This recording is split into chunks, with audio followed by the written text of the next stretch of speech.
The Mm, problem with most transhumanist concepts is that they're not on the serious policy radar, United mm, Nations or mm, World Health Organizations, those kinds of things. We really need to get this into the policy radar and talk with the policymakers and those kinds of institutions that have the influence, that have the president and the intellectual status to change the status quo, mm, mm. instead of like what we're doing. Well, I really appreciate this, but we're preaching towards the trier. So really get this to the status quo. But I'll go over my presentations. Is Yeah, this probably wait for oh yeah, I'll record from now, and I'll just wait for Charles and the team, and hi mhm. Summy, and how you going? Hey guys. So I can just give a brief introduction. My name is Simon Waslander. I was born and raised on the island of Aruba. And when I was 18, I decided because I got a spot in medical school as a gift, I was like, because I had high scores, I was like, let's study to become a doctor. Well, I studied medicine at the Rijksuniversity of Groningen, completed the bachelor. But the moment when I entered the actual hospital to do the revolving internships, I saw so much human suffering. And I saw, actually, no offense to any hardworking doctors, work very, very hard, but that by the time a patient reaches a specialized hospital, it's far too late. The only thing you're doing is damage control. So you have to go higher upstream to really make a difference. So I decided to quit medicine, do the pivot, and I went to Maastricht to do the healthcare innovation master there. Loved every bit of it. Also the healthcare policy aspects. Loved every bit of that master, and really that started my career, if I may call it that. And I really enjoyed my time there intellectually. And this presentation is called "The Future of Healthcare." It's more the challenges of healthcare and what future projects should look like. So this was my master thesis, which I completed, which I started 5 years ago. And 5 years ago, this was brand new stuff about using big data algorithms to predict disease far before it happens. So like a person having a heart attack is causes profound amounts of human suffering. We should never forget that, to the person and their family members, permanent damage to health, and huge cost to the healthcare system. We're talking about $40,000-$50,000 for a person that's suffering from a heart attack when it comes to healthcare costs. If you can have algorithms that can predict a heart attack 2 weeks before it happens, you would really want that. Or other type of algorithms that can predict like a decade before a person gets a heart attack, you're at high risk. Let's take preventative measures now, which are much cheaper and much less invasive to the patient. So I wrote my master thesis on this, and I wanted to do the combination of predictive algorithms and anti-aging medicine actually for my master thesis, but they were like, okay, no, Simon, that's too much in the rabbit hole. That's too radical. So let's just do it on the big data. And we did it on the big data. And I interviewed professors like Ewout Steyerberg, Heinemans in Amsterdam, Steyerberg in Leiden. It was such a phenomenal intellectual journey, and I really learned so much. But what I learned also as well during the healthcare master in Maastricht is, well, we all know there's an aging demographic tsunami facing the entire globe. These slides were created when I wanted to do the aging cohort project in Colombia and the Caribbean region to map out specific risk factors for the Caribbean and Latin American populations when it comes to aging. But that was a multi-million-dollar project, so we never got the funding off the ground to get that going. But the problem is, and this is pre-COVID, and these are multi-decade trends, is that healthcare spending is increasing faster than GDP growth, and that's just unsustainable on the long term. It will cause problems especially in Western countries such as Europe, where there's socialized healthcare. It's causing immense pressures already. So this is a huge, huge issue. What most people don't realize is that 20% of the sick patients account for over 80% of all healthcare spending. So basically, if a patient, the medical specialists call it the revolving door of the hospital. Once you enter the specialized hospital's revolving door, you're sent from one specialist to another, one test after another, one MRI scan after a CT scan, and the healthcare costs just soar. You want to prevent the sick people from entering that 20% sick category. And you can do that with predictive algorithms and big data and precision healthcare, which we're going to talk about shortly. This was published in 2008 in Health Affairs, which is the top journal of healthcare policy. Is the so-called triple aim of all new projects should have this triple aim. They should reduce costs per capita, they should increase the experience of care, and they should increase population health. So they should do those three goals simultaneously, which is a high bar, but that's what you need to save the healthcare system. And just last year, in 2022, they updated this and they called it the quintuple aim, where they added that hospital care team well-being is also important when it comes to these novel projects, and advancing healthcare equity. So we see in many countries that certain people have access to some of the most advanced therapies on the planet, while the rest of the population is just left with really primitive, rudimentary things. And that's not really a society where we would want to live in aggregate. So that's just an overview of what healthcare projects should be attaining in their respective goals. And now I'm going to do the pivot to CureDAO. I am the director of collaboration at CureDAO, and we seek to become the WordPress of the medical big data ecosystem and facilitate true vertical open innovation with data sharing and breaking data silos. So billions of people across the world suffer from disease, which causes undescribable amounts of human suffering, huge amounts of healthcare costs. We have, like I alluded to, we have very, very little idea on a precision healthcare basis, like what nutrition would do, what sleep patterns do, what all kinds of interventions, all the way to pharmaceuticals and supplements, would do for a specific person, let alone the 7,000 factors that are in the environment. We have very little idea how that is influencing your health personally. We've seen a tremendous, massive explosion in healthcare data, and we've seen huge amounts of healthcare applications have been created, but these have yet to reduce costs and to increase life expectancy in many Western countries, especially in the United States. And CureDAO seeks to adhere to the triple aim of reducing healthcare costs per capita, of increasing the healthcare experience, and increasing population health. And the answer to this lies in the problem that data sharing is punished, and that you have all these private data silos. No one wants to share their data. Everything is being siloed, held highly privately, no data sharing, and you're getting a huge, massive waste and duplication, triplication of effort that could have been avoided if the data was just shared. And we believe that with true vertical innovation, we can create not just additive advantage with the data sharing, but truly multiplicative advantages when all of those silos are broken, and we see really on that sea of data all the possibilities that are going to happen. I'm going to touch on a few of those in a few slides, but this is our dream, to facilitate true vertical open innovation.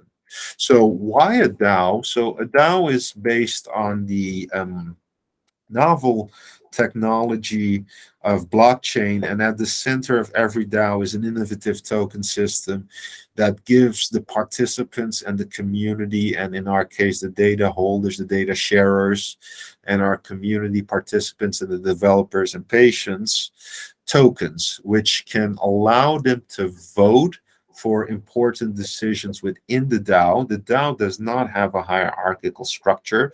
There is, and like I alluded to, important decisions are taken by votes from token holders. And there's therefore more trust because it's not a private entity. There's more community activities because of the DAO structure, and there's a decentralized aspect which offers all kinds of new regulatory and juridical possibilities, especially when it comes to medical data and those kinds of aspects, which is advantageous and why we chose for a DAO structure. This slide is a little bit busy, but this is where we really see us becoming the WordPress of medical big data and placing us at the center of all the stakeholders, including governments, pharma companies, individuals, developers, data silo owners, software companies, advocacy groups, and really facilitating that open data sharing and compensating individuals and developers in true fashion for their contributions to the medical big data ecosystem. Because there's this really cruel example of a person who donated her breast cancer tissue, where billions of dollars of pharmaceuticals were developed based on her tissue, and she never got a single penny of that.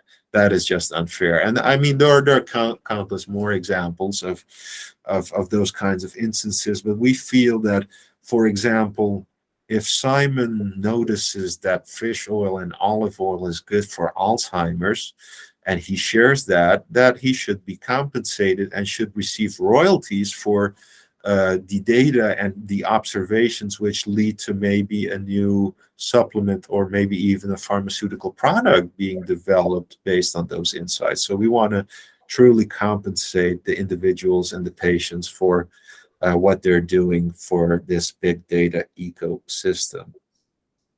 Just a few trends. So, like they say in Dutch, we have the wind in our sails. The digital healthcare market is growing at nearly 27% year over year, creating multi-billion-dollar opportunities. So we're all cool here. And for the patient, what we really dream of is by using data aggregation tools. We have at this moment a few dozen APIs, but what we really envision and dream with more developer support is to accumulate data from clinical trials, medical insurance record, diet API, supplements, drugs, all kinds of other silos and apps, and through a casual inference engine and a black box model, create a digital twin which can then be used to give precision health based. I wouldn't recommendations is not the right word because then you're going into medical recommendation sphere, but to give precision health advice on things that might, for example, influence your arthritis pain or things that might influence your migraine based on all of the data that's being accumulated in the DAO. And our long-term dream, so this is the big long-term dream, is we know the outcome labels for calories and it has certain amounts of fat and vitamins, but we have no idea what it actually does to my body. So what we want in the long term, specific per patient, is that a patient knows before he takes it what would melatonin probably do to me. And would it increase my overall mood? Would it help me with my sleep or with my acne or with all kinds of other things that are important for me?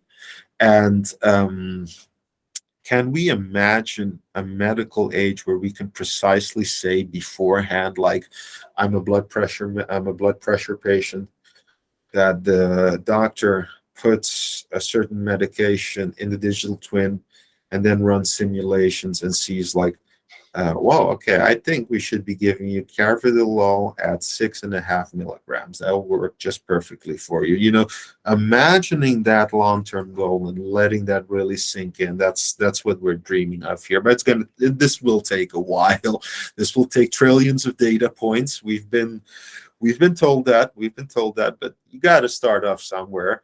And here is a list of where we are right now. We've collected over 12 million data points from over 10,000 different people from 75 different data sources, and we've done 90,000 studies. We're at 12 million data points. To really reach that outcome label point, you need trillions of data points. But we're working together with partners in different countries such as the Netherlands, Iceland, and hopefully maybe within the transhumanist community or other countries to really get CureDAO going and to ramp up the collection of data and to really get more attention to precision health in general. So we envision becoming a eBay for medical healthcare data. These are the user segments that would be interested in us logically, and the pharmaceutical industry is worth $3.3 trillion. That's trillion with a T.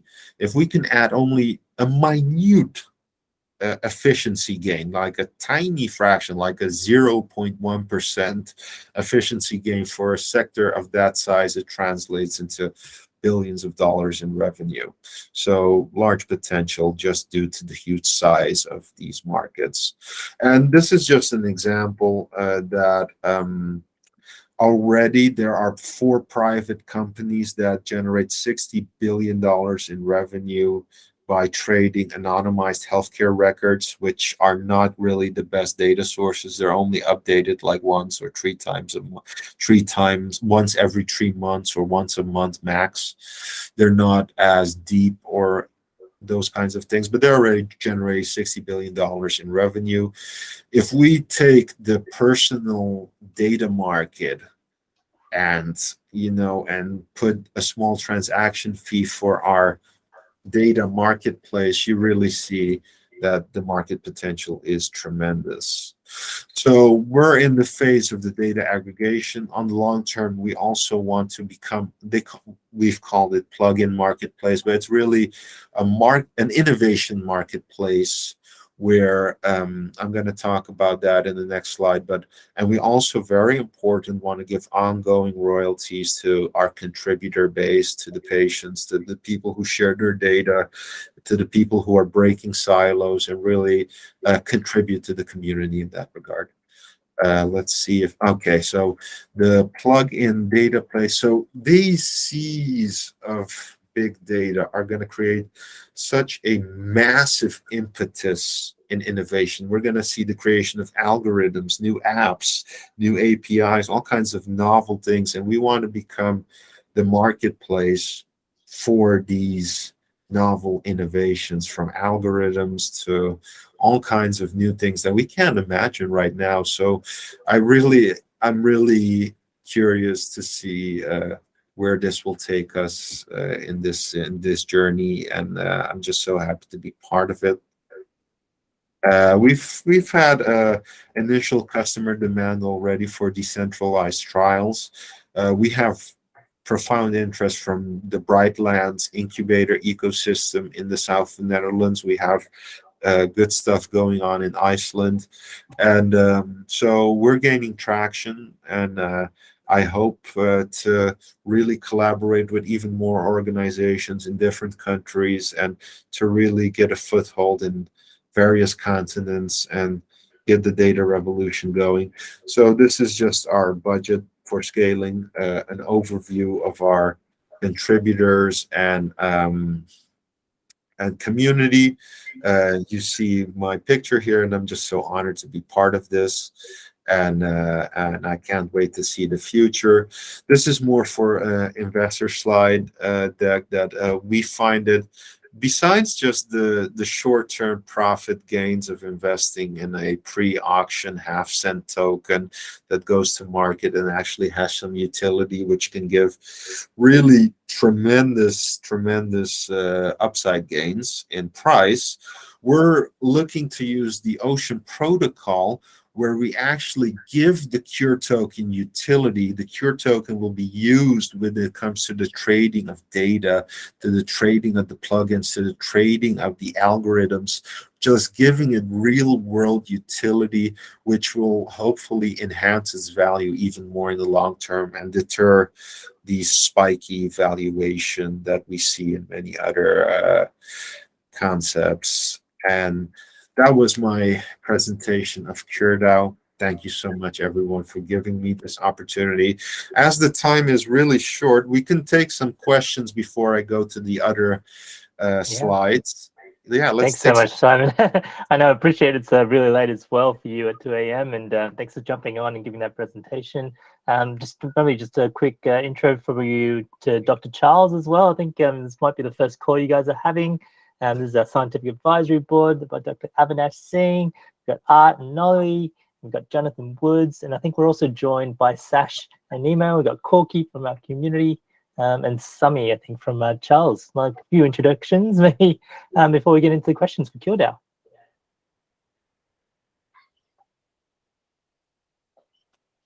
Hey guys, yeah, just to quickly introduce Sami. Hi, everyone. Hi.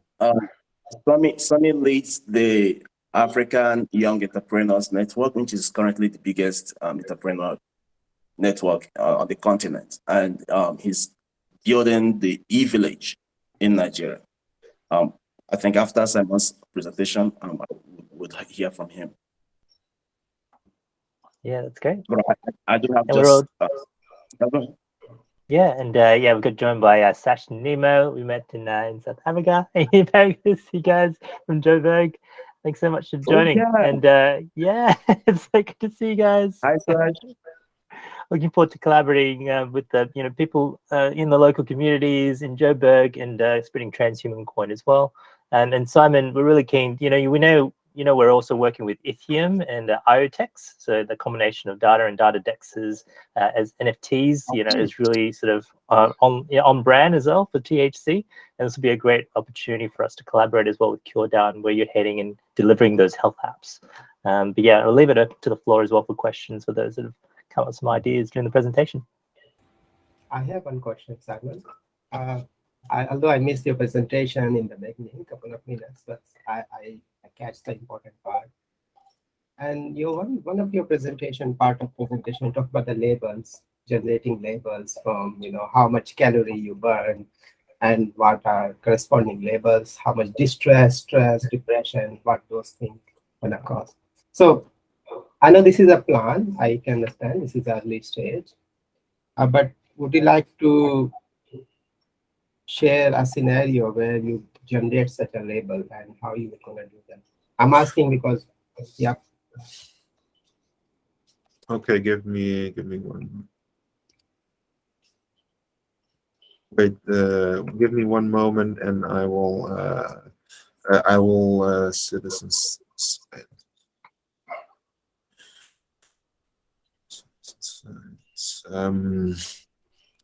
Wait, so we have there is this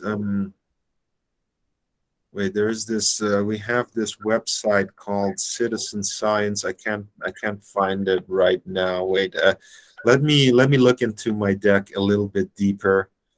The studies. Let's see if I can find something here. Yeah, the Journal of Citizen Science. So, okay, let me share my screen for one moment. Okay, wait, let me look where I am. Oh, sorry. Okay, wait. Okay. Oh yeah, sorry. Yeah, okay. Here. Sorry for the delay, guys. Present my entire screen. Yes. Share. Wait. So share. Yes. Okay. Yes, the journal. So yeah, the Journal of Citizen Science. So for example, you want something about acne severity. We've collected hundreds of thousands of individual data points, which are then aggregated in this journal of citizen science, and then we create these mega studies where we see that if I eat French fries, my acne is 82% worse. If I eat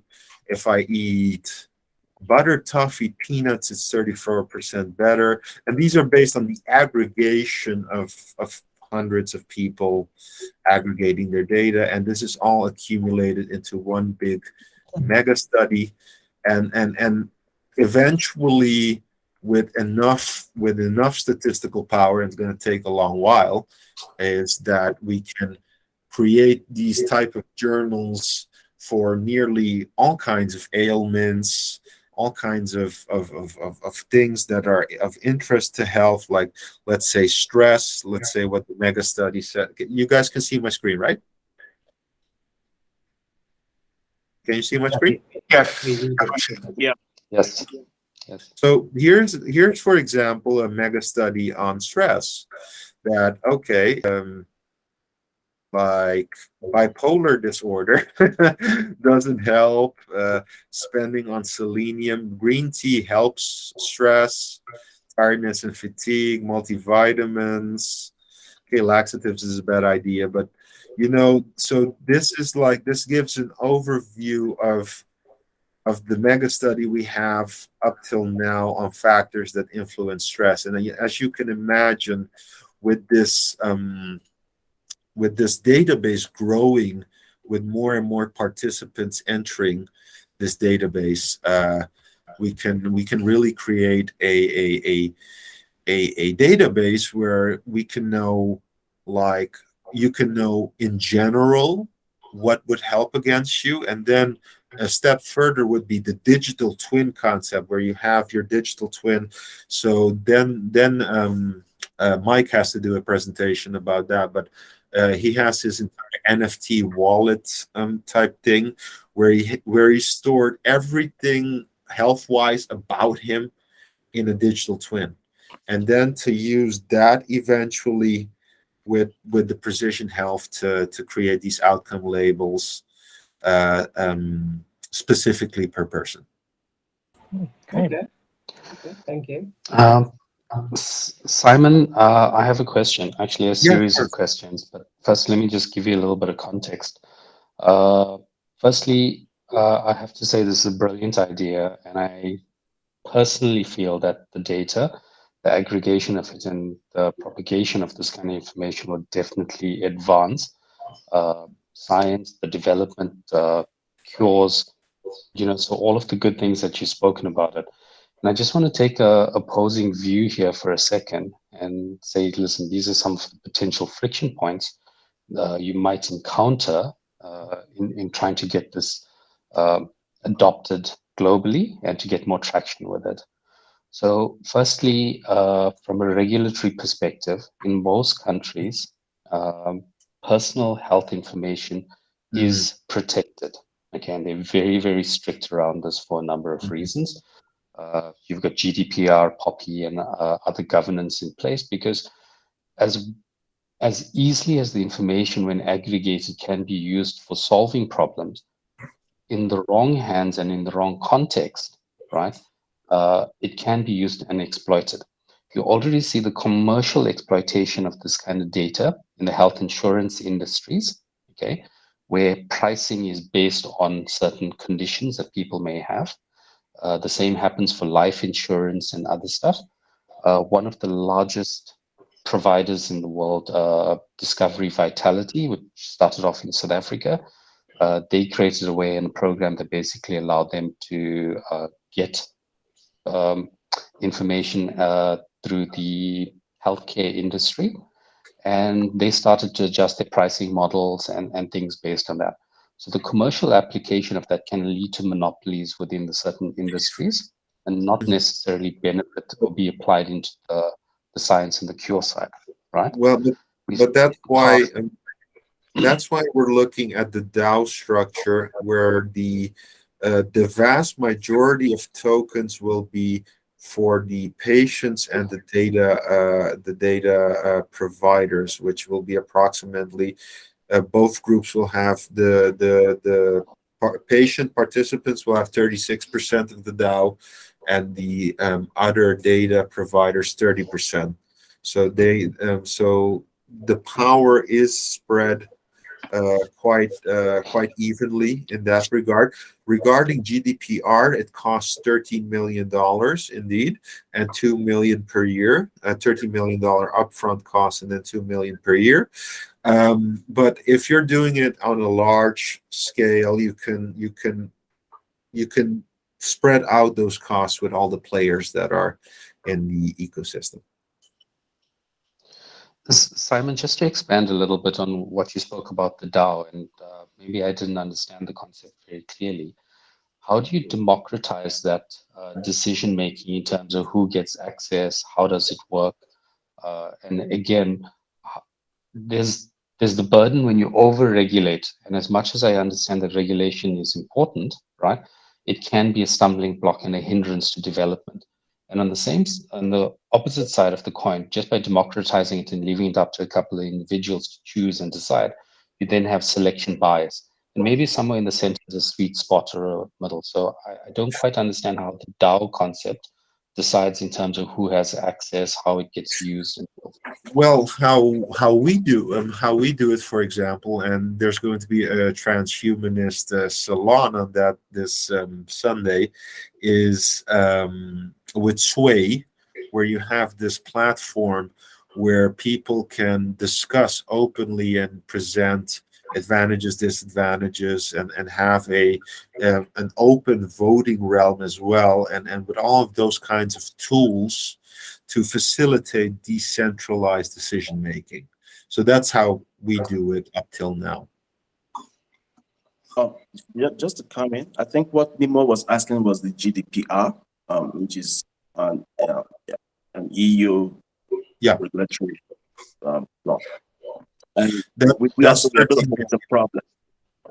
That's $13 million to upfront and $2 million per year to be a GDPR compliant. Okay. Just as an extension of that as well, I know that the Netherlands have their own health regulation, and they're actually looking into data sharing, and they have a different standard. The name doesn't come to mind at the moment, but you mentioned doing work in the Netherlands with a company. If you start to get certain countries that do participate, will that itself not cause a skew in your data sets because of because of geography or predominant race groups from those respective countries? Yeah, you're absolutely right. You want this. All right. No, you're absolutely right. And this is a classic example of a Pareto optimality, where I'm taking a choice where I know is suboptimal, but it's the best choice that's given to us.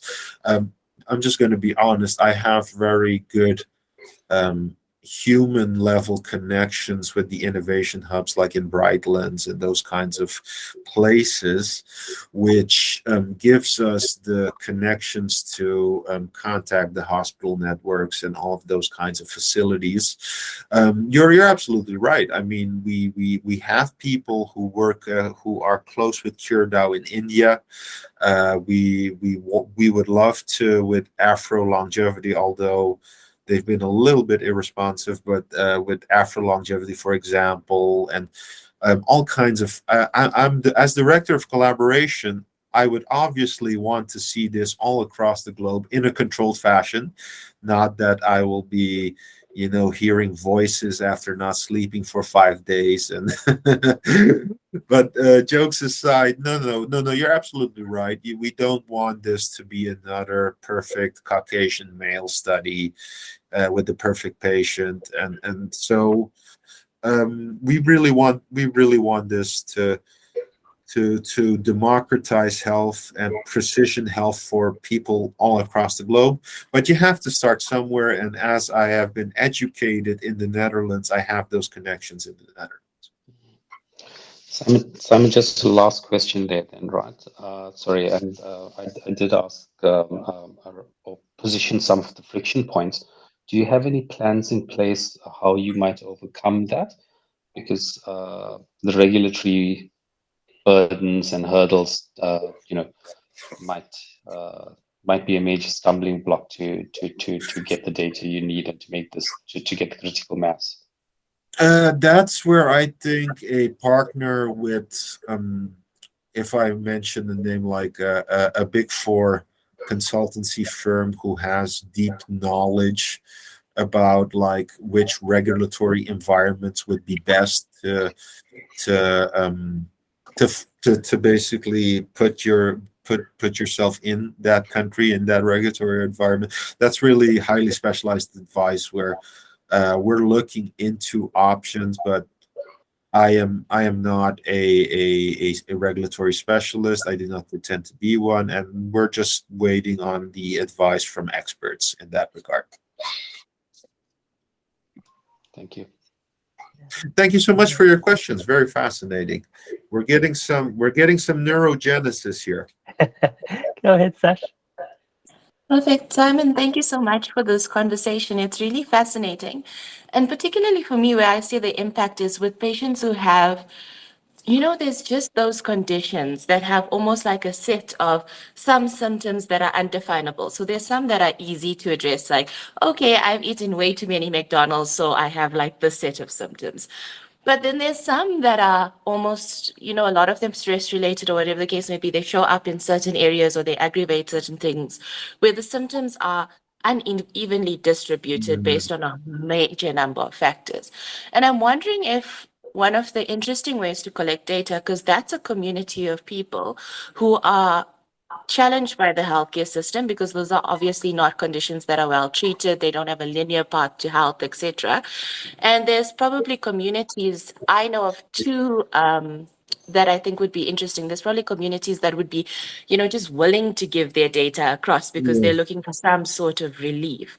So I wonder if there's not a way to almost engineer your roadmap for certain conditions like that. Well, Yeah. for example, in our team slide, we had Dr. Clary Nizaconi from the University Medical Center of Groningen. She is a rare orphan disease expert. So you're talking about those rare diseases that only 1 in 10,000 people have. But in aggregate, people don't realize this. If you take all of those rare orphan diseases together and put them in aggregate, over 1 in 20 people globally have some kind of rare disease. So it's a huge amount of people. Rare diseases are often misdiagnosed. Takes up to 7 years before a diagnosis is achieved through years of invasive testing, on not knowing what's going on, going from specialist to specialist, and that's in Western countries. So our head, Clary Nizaconi of patient organizations, we would love to reach out to the groups that you mentioned, but we're also looking into the rare orphan disease categories of patients where we're basically that go through all this suffering to get a diagnosis or never get a diagnosis, basically, or do not have a treatment option, and have to look, because only 3% of orphan diseases have an FDA approved drug. 97% do not have any FDA approved drug or medication to help them, and they will turn mostly to what you would call nutraceutical or other type of interventions. And if you can guide patients like that a little bit, would also be a massive help. So we are looking into patient outreach as well. Yeah. And I think it's not just the orphan or the rare ones. So two that come to mind, and just very conscious that there's a lot of men on the course, so excuse me if I blush, but really just there's something called PCOS, which is polycystic ovarian syndrome, and endometriosis. Those two, there are lots of women who would give up their data just to have some kind of relief from those symptoms, because typically those two are diagnosed as they're diagnosed last, because that's the last thing that people would look at almost in most countries that I've seen. And the treatment parts are very abstract and they're not clear. And currently there's only like one drug that helps, but it affects, I think, 1 in 10 women or something very, very common. So I would say that that would be like an easy, even though it may skew your data a little bit in the people, that would be like a nice start for a high impact. Yes, I definitely agree. I will take I have a good memory, so I'll remember everything that's said, and I will relay it over to the CureDAO team so that we can take action on these points immediately. And we wholeheartedly welcome any advice, suggestions, and everything. And thank you so much, everyone. Shame, sorry, that was more just a personal thing because I was like, oh, this is such a great opportunity to solve something like that. Like so many people could be helped. Yeah. Let me Yeah. say now. We want to help. We all here, we're like-minded as part of the transhumanist community. We all want to make a radical impact, and hopefully we'll be in a diamondoid spacecraft on the way to Europa eventually. Indeed. Thank you. Thanks. Just an observation, Simon. I tried to join the app, but it gives an error. Oh, okay. Yeah. Okay. Have you guys noticed that? Mike is working 24/7 on working on the bugs and everything. He's working completely alone, so he is working very hard to get everything going and get everything nice. And we're working hard. Yeah, it might be an opportunity just to finally to tie in, what you're discussing with deep longevity and BioViva, keen also where how Transhuman can get involved as well. You mentioned also there's a governance token coming out. Regarding deep longevity, so they have, in my view, they might not be the most advanced aging clocks, but they have the complete overview of aging clocks, from all the things from psychological age to stepanometer age, and so they have an entire array of aging clocks going all the way to DNA methylation, microbiomes, blood age. And what we were thinking about, because I'm hearing this from all my biotech advisors, is to do a decentralized clinical trial using CureDAO's environmental API systems to collect the data, the environmental or the sleep data, the nutritional data, the environmental factors, what's going on, and then using the advanced tests from deep longevity to do a decentralized dementia study. That's what we're thinking of pitching to Iceland and Limburg in the Netherlands, both. Yeah, that'd be a good collaboration. And BioViva, I know those guys are really keen to actually get their clinics up and running as well. I'm keen to see if we can have an opportunity to get our transhuman coin holders the opportunity to do some gene therapies. We're working with the likes of Alcor as well. Of course. So sadly, the one that I was most excited about, but they probably have their very good safety reasons for that. I'm so excited about the FGF21 gene therapy. I so love that. I call it the messianic signaling hormone because it's only released after 9 days of fasting. So you have to starve yourself 9 days before your liver starts producing that in significant amounts. So there are not many people who are going to do that. Just so you know, my record has been 12 days of fasting. I once 10 days of fasting with 3 hours of cardio on top of that. So I've been on fasting journeys. And if we want to talk about fasting, give me 1 second here. We're gonna do a deep rabbit hole dive here into the realm of fasting. And this is this was my work as an advisor for BioViva, in which I tailored augmented fasting-based interventions as an augmentative strategy for alpha clodo and for alpha clodo type gene therapies and those kinds of interventions and telomerase interventions, gene therapies. So what I do is basically we know that caloric restriction makes mice live longer. Okay, it depends on the race and when it started, but we know that it's healthy in general. Fasting is just so much more potent. And what I do is like I augment the fasting using various techniques from the AMPK SIRT1 axis all the way to adding different type of hormetics such as melatonin, vitamin D3, targeting the PPR nuclear receptor family and the vitamin A retinoid receptor nuclear receptor family, and really creating a super augmented, a super physiological fast to really create this curative state. And there are many things that we're going to discuss in this slide that are just okay, hallmarks of aging, everyone knows that, but there are many things in this slide that people would not believe, and many of the things, not all of them, but some are human data, such as the fish oil with B vitamin combination reduces brain atrophy by 50% in a randomized clinical trials via PET scan in humans. So not making that up. This isn't some lab mice test, but just a quick overview.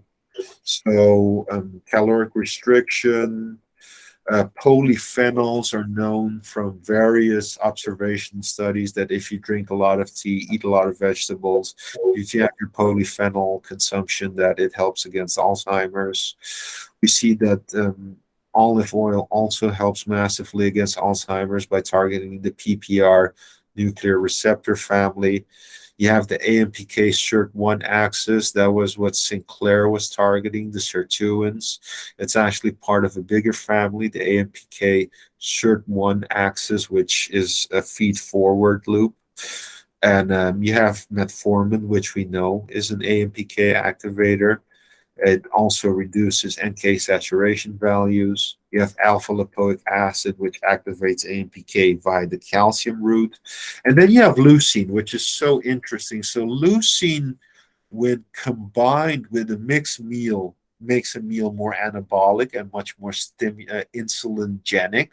So it's worse in that sense. But if you give insulin in a fasting state, as an augmentative strategy for your metformin and your alpha lipoic acid, it just makes them twice as powerful, basically. So it's a massive, massive booster for your AMPK SIRT1 axis activators.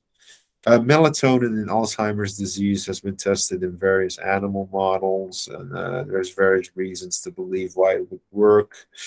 The PPR, I'm a huge fan of the fatty acid receptors like the fish oils, the olive oils, the flaxseed oils, the vitamin A's, the vitamin D's, the vitamin K's, all target the nuclear receptor family at the cell nucleus.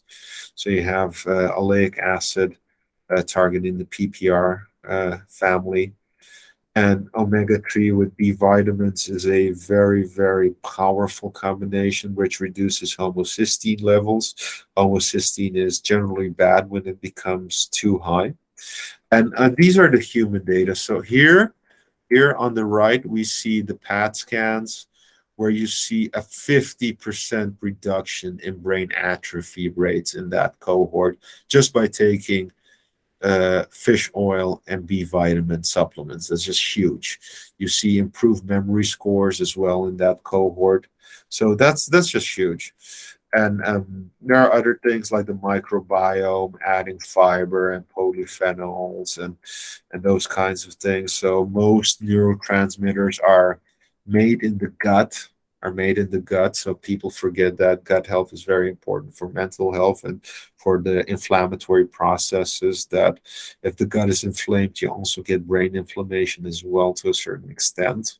So yeah, fiber intake, very, very important for the healthy gut. And it was such a concept that Liz Parrish from BioViva asked me, or was like, let's do a a company based on this concept, and let's do something about this. But like launching another company without funding, bootstrapping everything, I wasn't in the mood for that time. So Sure. Yeah, it's much better to actually have something to get behind it. And speaking of funding as well, so you've got the likes of Andres on the team from FutureDAO too, is also part of the Immortality magazine. So it's great to see him also part of the community in the DAO. I know the Vita DAO guys could also invest, and Transhuman coin as well potentially. wow. So are you guys open to accepting a token as in exchange for whatever the future that you're launching as well as an investment? So okay, that's a very fascinating question. Of course, obviously, we are open to any and all support. We would, if we can. So, for example, if I were to move to like a incubator and we have programmers, they'll probably have to take euros and dollars. So that, but we would most definitely love to take tokens. We would definitely what we really could use is like a few JavaScript programmers who are willing to work for certain tokens, and accepting tokens. Yeah, obviously we're open to any and all support, and also and that should not be forgotten, the support of the network. So if you have connections with like let's say a hospital network or a serious university connection or certain institutions, as a collaboration officer, I seek to make those synergistic relationships and really get this going. And like what was stated, we want this to go across the globe in a controlled fashion. I will put emphasis on controlled fashion. So yeah, definitely. And Dr. Charles, he's got a contact over at the South African Medical Research Council. yeah, Dr. Glenn there as well. Yeah.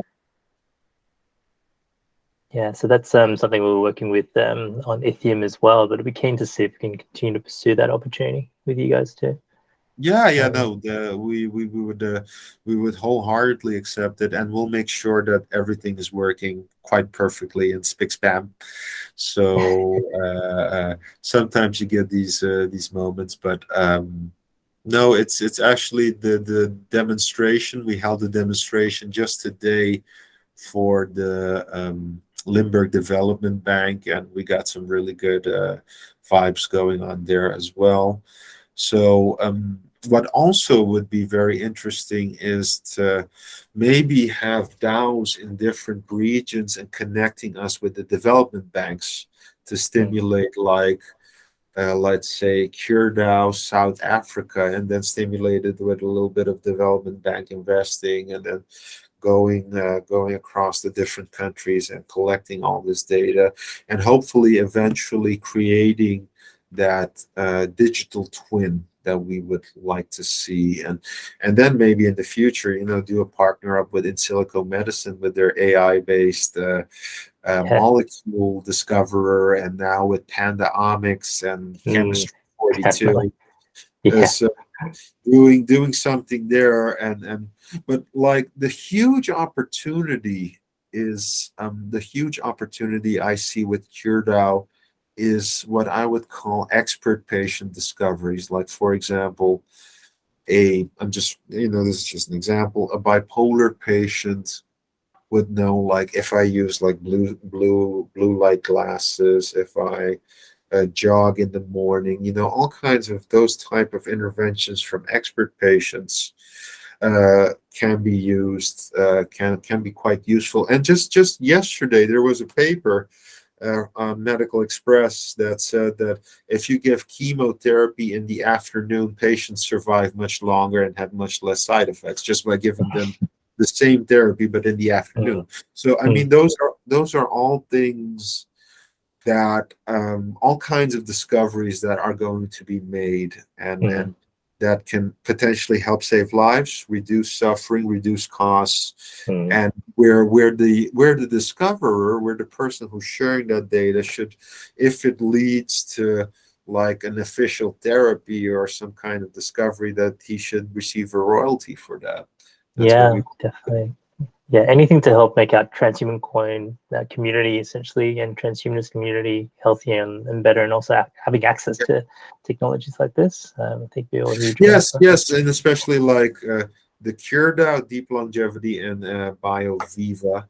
Um, so BioViva currently needs the funding for their trial with Alzheimer's, so they also need a fairly sizable amount. So that's a bit of a impediment um, for their own endeavors. However, what I like, the interventions that I'm most excited about when it comes to cost, safety, is what I call third generation polyphenols. We all know resveratrol and those kinds of things. You have the second generation where they combine the resveratrol with certain other like molecules that increase the bioavailability and the stability of the molecule.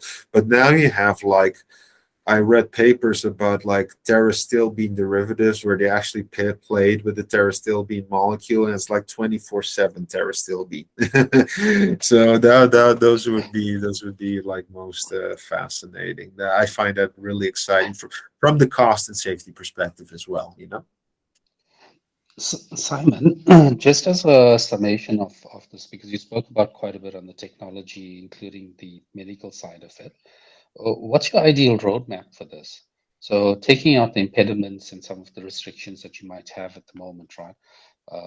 Where would you like this to go? And then maybe we can backwards look at what the restrictions are and what the hurdles might be that could help you along the way. But Yeah, can you talk a hurdles little could bit be. harder? Let me try that again. Sure.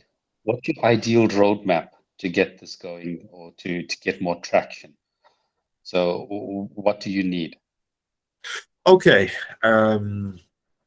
So ideally, if I lived in La La Land, the suggestion from Charles, setting us up with like a medical advisory board of South Africa, setting us up with like in the Netherlands, in Europe, you have like these large incubation hubs who have the huge networks with the hospitals and those kinds of institutions, like via an incubation hub or via a hospital network connection, get in there, introduce CureDAO, do the small pilot study. So nothing huge in the beginning. You're not gonna go completely large, but for example, so these are things we've thought about, like for example, do a 10, 20 man multiple sclerosis trial, so the dementia study would be much larger. Then they're talking about a much larger cohort. And in Iceland, we even, with deep longevity, we even heard numbers of setting up like a 5 to 20,000 person cohort with healthy, unhealthy people, just general, with a decode database. That's really large. But like in many, in many countries, just setting us up with the local accredited institutions that are open to these ideas, that should be open to these ideas if presented professionally and in a good fashion. And then to set up the small pilot trials all across the globe and really get this going. And also, so that's my part. So I'm the medical doctor trained guy who's always thinking about patient recruitment. But on the other I was side, no, but also on the other side, partnerships with, let's say, technical universities for the JavaScript support, for the Python integration, eventually for the AI and those kinds of things that would make, that would be very beautiful if somehow we can get things going in different countries and also have the developer support and add CureDAO to the transhuman coin portfolio, and hopefully add different other add-on companies like BioViva and Deep Longevity, who couldn't be here because of the hour, but which also have very interesting concepts. Simon, your medical background came out very strong in that, and I have a slightly bias and a different perspective. So in my head, and correct me if I'm wrong, I'd almost see it as 4 work streams. the studies, the research, and the medical side of it being one, the technical or the technology side of it being another. And please, these are not separate work streams, and they're all supported and integrated across that. But they would need certain focus areas. The technology, which integrates all of the studies and aggregates the data and stuff, needs to be built out as well. The third one would be regulatory and compliance, because you're going to have different views, different requirements from different countries and things as you start to roll this out, and possibly the likes of somebody to go to bat for you and to actually get policymakers and regulators and stuff on board for that. So that would probably need to be a third work stream. And then the fourth one being financing. So how do you basically pay for all of this across the other three work streams and get it going? So from a project or a rollout perspective, you would need to tackle 4 of those angles. The route that I've taken, and it's working up till now, is basically like in without naming names, like in the Netherlands, contacting the large incubators, introducing the ideas to them, getting them to love it, and then via them get in contact with development banks or with those type of institutions. And up till now, we've had a pretty warm welcome. So, I can't disclose those type of discussions, but so that's the most, that would be like ideal. So that's Europe. Europe is basically with that collaboration, innovation hub, all kinds of alliances and those kinds of things. So that's really Europe based.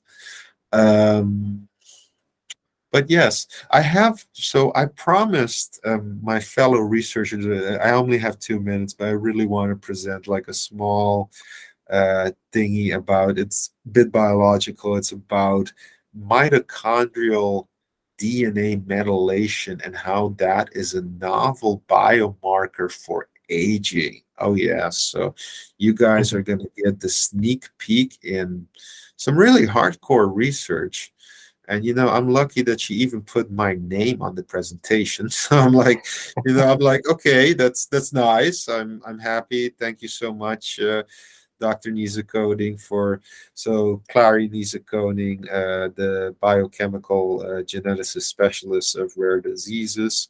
So the hallmarks of aging have just been updated a few weeks ago, and we see 2 hallmarks of aging and these have been getting so much attention, the epigenetic alterations and how those could potentially be reversed, and mitochondrial dysfunction. We know that in a cell where mitochondria do not function well and produce reactive oxygen species, that it affects the nucleus, you get more DNA damage, and it becomes this really vicious cycle where things go wrong. On the other side, if you have healthy mitochondria, they actually help the nucleus repair itself and those kinds of things. And the mitochondria and epigenetic regulation is a very intricate and very balanced thing that when it gets disbalanced, it leads to really bad juju. So, a biomarker should be strong, precise, minimally intrusive, and affordable, and it should be for precision medicine purposes.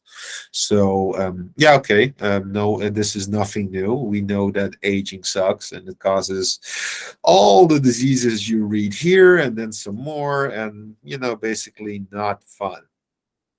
So mitochondria are getting more and more attention for what, and they're also mitochondria via acetyl-CoA have a profound effect on the epigenetic landscape of the cell and the cell nucleus.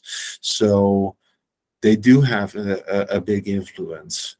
And on the epigenetics, which is getting so much I know it's very impressive, the lab results, but I find the current experiments with genetic reversal to the epigenetic reversal be a bit dangerous but okay, I prefer fasting, and I feel that is always the best epigenetic regulator. That's has been tested for thousands of years in humans, but that's my opinion. So mitogenetics, so the mitochondria also has DNA in the mitochondria, in the D loop.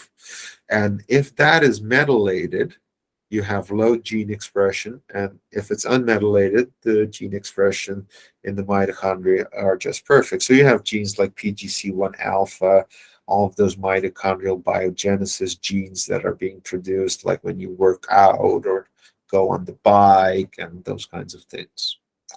We know from this study, which was published, that the metallation, that the higher the metallation, the worse the mitochondria ATP production capacity is. So if you have a highly metallated mitochondrial DNA, your power output is probably really bad. And this was tested in myopathy patients and in healthy controls using this small cohort. Okay, this is a really, which test you would do to measure certain mitochondrial DNA, but that's a little too much.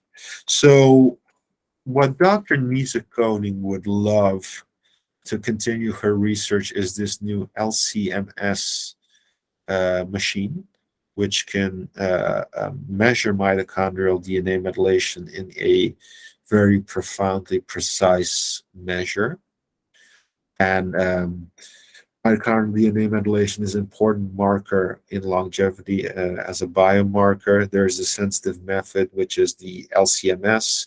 It's a high throughput method, and you don't have to do invasive tests, as you can use epithelial cells from urine or even blood platelets. You don't have to hack into people to really use these cells for this type of testing, and it's high throughput.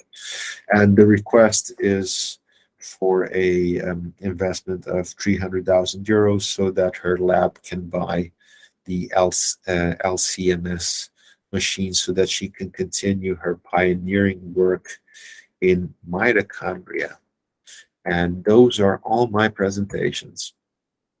So it's amazing, Simon. Thanks so much for staying up until 3 a.m. in the morning over in Aruba. I really no problem, no well. problem. I it's nothing that tea and fish oil and B vitamins won't fix. And thanks so much, Nemo, and the team for those contributions. Dr. Charles has posted in the chat as well. There's definitely ways we can help from our Transhuman coin holder community. And Nemo, you had anything better? No, just a parting question for Simon. You mentioned Europa, Simon. Do you know something I don't? I thought it was TRAPPIST 9, and I'd like a bit of clarity. So isn't Europa the moon next to like Saturn or Jupiter or something? Europa. Yeah. Oh, I think Nemo's cut off. Oh yeah. No, but okay. Well, we can do an ample pros and cons list analysis when we're in the Diamondoid spacecraft traveling the world, and we'll just have to decide where we want to go when we're in that Diamondoid spacecraft. Yeah, definitely. Charles, I think we were going to get Sami to have a chat around and make the introduction, but I think he's just left as well. He must have run out of time. I'm just gonna call him now, just a minute. Yeah, no worries. But Charles was saying, on the API calls, is definitely if we get more holders to use that too. Europe has the largest movement of the Jupiter. That's right. It was also, I think, 2001: A Space Odyssey. There was a sequel where I think the intelligent life was coming out of Europe. But yeah. So thanks so much, Simon.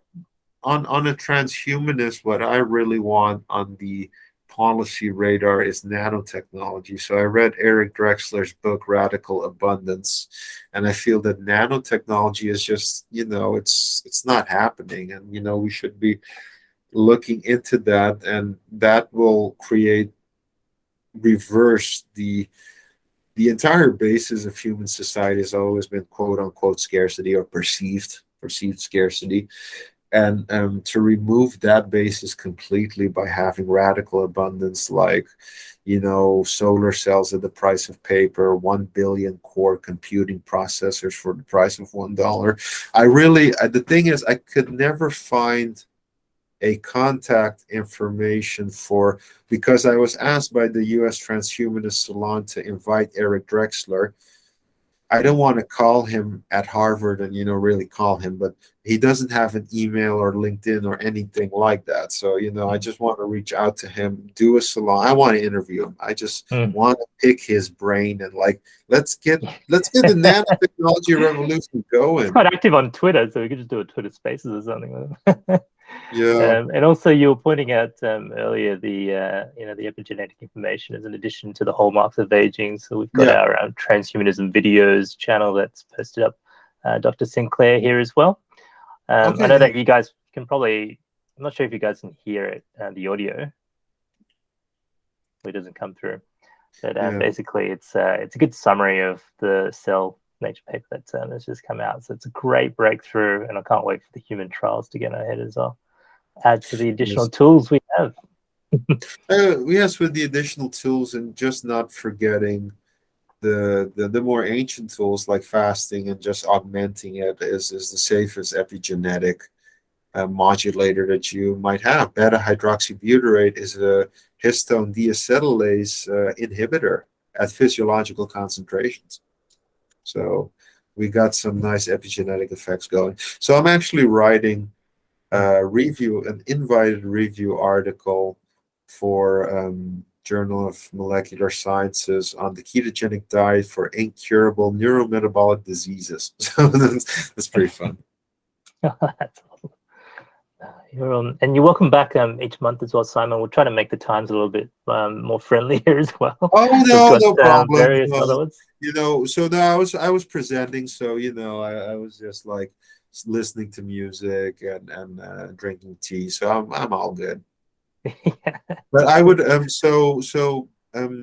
please wait, give me one moment so that I can give everyone in the chat my my new email, my CureDAO email. I want to see if everything is spelled correctly. So please feel free to, I'm as director of collaboration, feel free to reach out, help us with the network, help us with funding, getting the traction, the ideas. And I try to set up meetings with everyone that reaches out. Of course, obviously that doesn't always work, but I know, but I really do respect when people take the effort to reach out. I do respect every single part of that, and I really want to.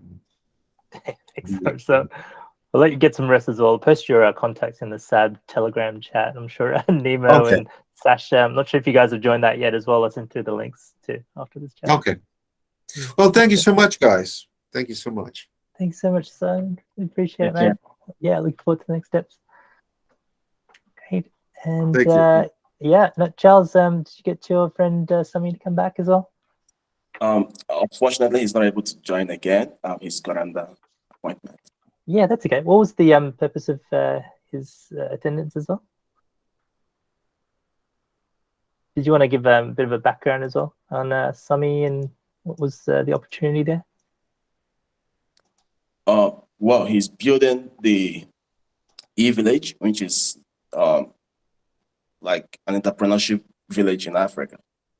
Currently, I've secured some funding from World Bank and government, and they do have an innovation hub there, which is actually the major project I wanted them to share about, But he's going to come here again, hopefully by next SAB, and introduce the project properly. Yeah, definitely. There's an opportunity that we can get involved globally with transhumanists as well. Yeah. Fantastic. We do have a community call in about 20 minutes. So it'll be in our Telegram chat. So feel free to join that as well. What we're going to be doing is just going through an update what's happened last month. I think the last call we had was on New Year's Eve, and it was like a lot of people were still super keen to join. But I think, this will be a good opportunity to re-engage with the community. I'm going to go through some of our contacts for the YouTube channel as well. we're looking to add some more content for the channel so we can use the profits to buy Transhuman coin and add more utility to that, and running a prize to essentially create more content around transhumanism videos, much like what Lifespan has done with some of those great educational videos. But this will be very community driven as well. Okay. And we'll go through our e-commerce store as well. Some of the things we've mocked up around the various goods with the THC branding. We'll go through that. I think we should be able to have that live for the Redbubble, Charles. This is something that we've been working on just as a draft. But let me just share my screen here. And so this is our quick overview of some of the designs from Redbubble. Obviously, we've got our own native Transhuman Coin Finance one, but it's just taking a while to get the THC payments integration and making that live. So what you'll be able to see here is some of the product outlines that we've got. It takes about 5 days to get this up and live, but just some of these basic shirt designs, some iPhone, iPad, various cases and skins, posters, some home decor. Right? Everyone wants a bit of Transhuman coin in their home, some accessories, tote bags and travel mugs and stationery. And we'll have various variations of that. So that's quite easy to set up, but basically it doesn't have the THC integration on Redbubble, but we'll use the profits to essentially buy THC as well. So that's just something as an interim solution to our THC payments, Charles, on the platform itself. So once that's up and running, we'll just transition those products to our THC e-commerce shop. So I was working with, so I had close contact with Liz from BioViva when I was an advisor there, and I was also close with Jason Mercurio, and it would be really awesome. So we were thinking about, so Jason was for his company, he wanted to launch this anti-aging consultancy firm, in the sense of medical consulting, like giving advice about like women's health, fertility health, anti-aging. I was with the augmented fasting and those kinds of things, like to really what would be unique for a transhumanist is, for example, where you vet all those products, and that's where aging analytics agency comes in. They're really, really good at that. They have the entire database. But where transhuman where the products are vetted and then packages are created, like, hey, do you want your complete bio age, and you get the metallation, the blood age, and those kinds of things, like real packages exclusive for transhumanist coin holders from those different companies. Also, what would be very interesting is, like, for example, if contacting a BioViva, let's say for a normal person, it would cost, let's say, $200,000. For a transhumanist coin holder, it would be like $180,000. So, creating those type of synergies and those type of things would be very, very interesting. Yeah, definitely. We're looking to include things like NMN and vetting those products to make sure that they're all sort of safe as well. To make sure that that's going through the Transhuman store as official products. But you came to see if there's other products we can include as well. Yeah. Like I like, on more, there are lots of really good advanced products out there. There are really good advanced stuff out there. But yeah, no, I can make a list. Of what I find interesting. But the thing is, like, you have those type of things, but I think it would be like, for example, I live on Aruba, and Aruba is a tourist island, and you learn a lot from the tourist industry. Is that people, like, for example, okay, I'm a rich guy, I'm interested in living longer. If the transhuman community offers like a package, like we pick you up at the airport or at your home with a taxi, we drive you to the airport, we fly you to Honduras, you get your own personal doctor, There you get your gene therapy, and then you get 5 sessions with an ageless coach, and then they fly you back to wherever you came from. Something like that. Those packages, easy. I just click, they come pick me up, I get the full package, I get the treatment. That's the level where you want to go. Those are high ticket items. So I think you're well aware of the study from Jim Mellon, the Jim Mellon study, in which he interviewed his fellow centimillionaires, that centimillionaires are more than willing to spend $10 million if they can extend their lifespan by 10 years. If they can extend their lifespan by 10 years, they're willing to spend $10 million. Yeah, they can't take their wealth with them, right?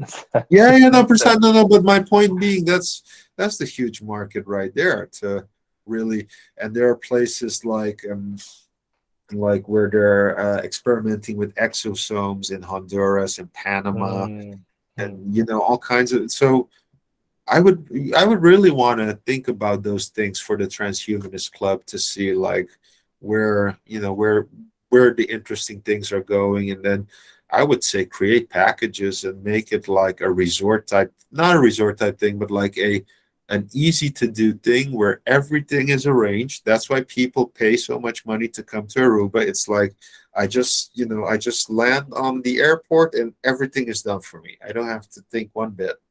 I think I kind of suggested that one time. Oh, okay. Remember? It was on one of the salons. I suggested that, remember? Yeah. In medical tourism. No, the thing is, like, I propose medical tourism to Aruba's government, but they're really afraid of the anti-aging part, that if something were to go wrong, Aruba's name would be like destroyed forever, and something like that. So they were pretty afraid about that. So that was like the annoying part there. But we can really look into this. And I asked, I'm a little, okay, I wouldn't say disappointed since this is going to be recorded, but Liz, I want my FGF21 alpha clodo gene therapy combination. If you can give me that, I'll be your spokesperson for the rest of your life. Yeah, but okay, I think I've taken enough of your time, but it was nice chatting with everyone. I really appreciate it. Awesome. Thanks so much. That's great. Thank you so much, guys. Yes. Yeah, and Charles, I think in our community call, we'll go through more around the YouTube side. So maybe just planning ahead in the next 10 minutes. So what we'll probably do is go through an overview of how to create those videos like we did using the AI avatars and voices. We'll go through a bit of a tutorial of that, and then submitting probably their YouTube videos just directly via Telegram. And those that get uploaded onto the channel can be rewarded with some THC. I'm sure we can agree in the SAB chat how much we provide, but I think the way that we can do it is the analytics.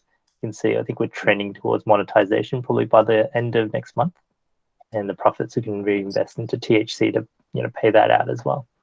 So normally, maybe we'll make it proportional to the video views that it's making, right? Yeah. And what did you think of the Redbubble thing? Yeah, looks great, huh? Products. Yeah, the products, it's like really easy to do, but it's just like, it doesn't accept transhuman coins, so we just need to be able to transfer those into the store. Love that. Quite a few as well. There's like Hi, 72 different designs.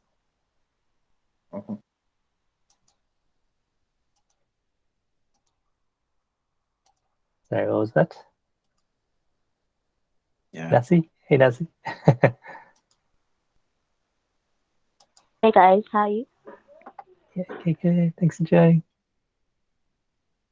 Thanks. Yeah. Art, I was just asking about the smartwatch. I'm not sure if you you've got seen that. it. I didn't You get got it. You haven't got it? Yeah, I No, think I was meant to send it. So like I haven't sent it yet. Sorry. I found my old one though. Oh, okay. It was in my truck. That's why I couldn't find it in my house. Mhm. It came off while I was driving, and I put it inside the console and totally forgot about it. Well, then you know how you were you racking didn't up send so it many separately, steps. right? Yeah. You didn't send it separately, right, Charles? You didn't No, send no. it yourself, right? Yeah, I was meant to send it. Yes, I haven't sent it Okay, yet. sure. Yeah, well, I I'll don't send like. you some of those coins as well. I think Charles Okay. gave me a whole bag. Yeah, this I one was meant comes to give off. them at the meetups too, but I forgot to give them out at the meetups as well. So okay. definitely for the next one, yeah, Yeah. we're gonna get them to all hold the transhuman coins. Cool. Yeah. And Andrew, then, how are you? yeah, Cookie, how you been, mate? Oh, not too shabby. Off the nicotine, yeah, so that's been nice. Still coughing, but the coughs are less, which is fantastic. Hopefully my microphone sounds a bit clearer for you guys now. I've finally got a new headset. Yeah, nice. Yeah, it comes through okay.